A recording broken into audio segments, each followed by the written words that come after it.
Namhlanje mbukeli Kuhlangana iminyaka emithathu selokhu umengameli wezwe uCyril Ramaphosa amemezela ukuvala kwezwe thaqa kuzanywa ukunqanda ukubhebhetheka kobhubhane lwesifo iCovid-19.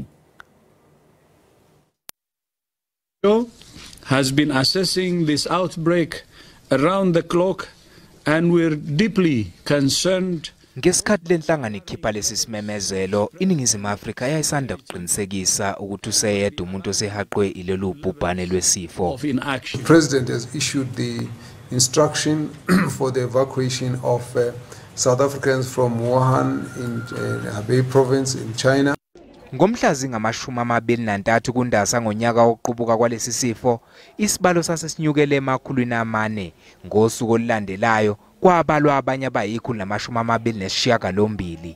Lokhu kwaphoqa ukuthi uhulumeni alivale thanqa izwe.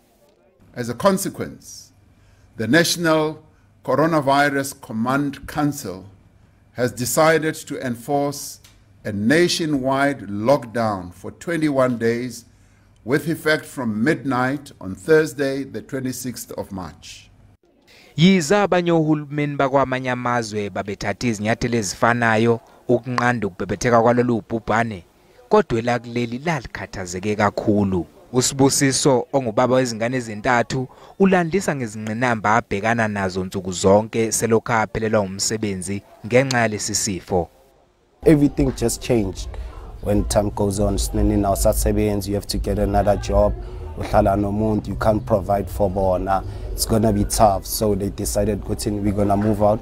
I do blame the government. I think they should have tried to get a show if kuna manyama company afuna abantu baqale ngabo at those times. Lakuleli libukeke ngathi selibuyele esimweni.